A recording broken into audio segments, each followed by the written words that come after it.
Maintenant, on va configurer la connexion à la base de données. Alors, on va ajouter cette instruction dans le fichier .env. Ensuite, on va lancer des migrations pour créer la base.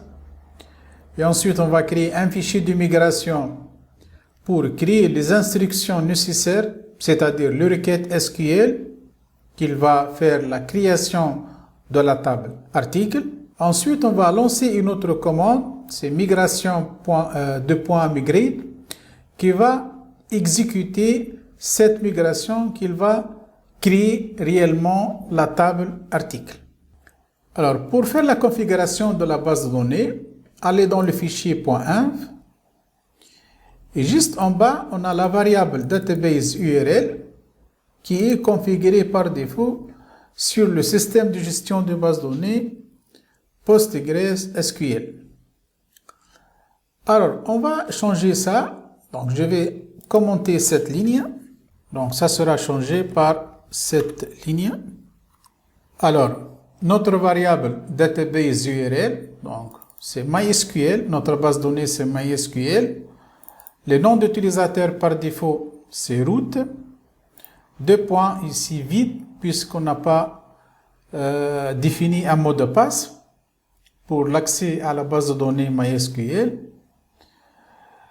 Notre base de données est hébergée dans le serveur local sur le port 3306. Donc, ici, on a bien ce port.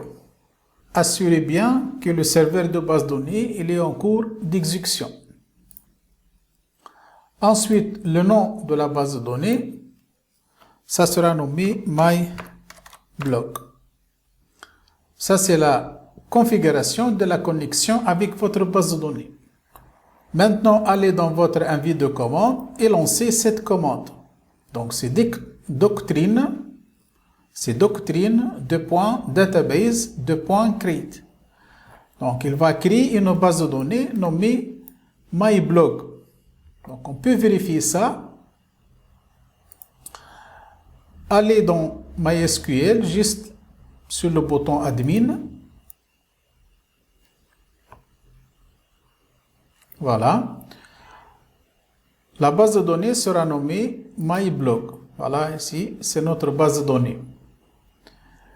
Alors, pour l'instant, elle est vide. Pas de table dans cette base de données.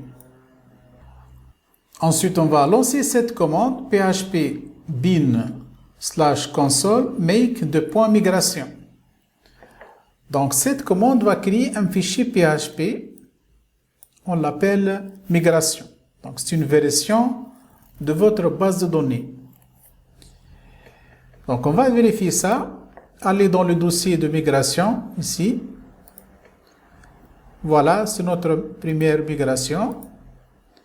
Et dans ce fichier, on trouve deux méthodes, app et down.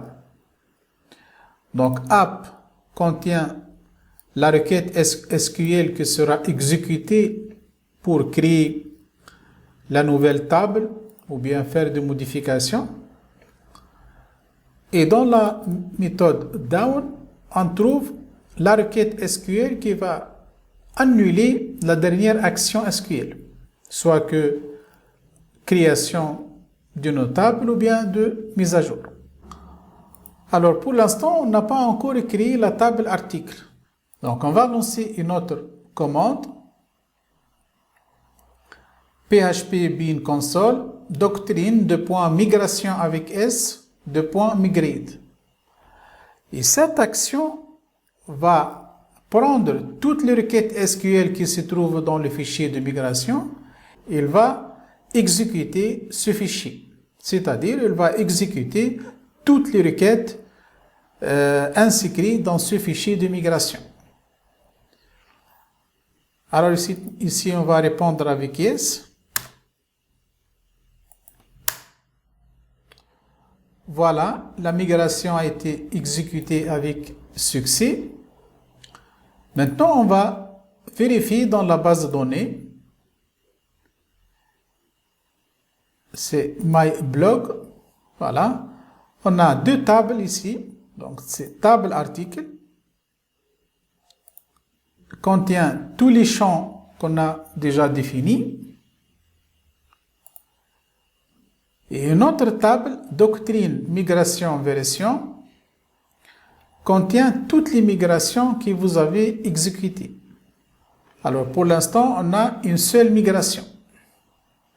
Voilà, on a terminé avec cette session. On se voit à la prochaine.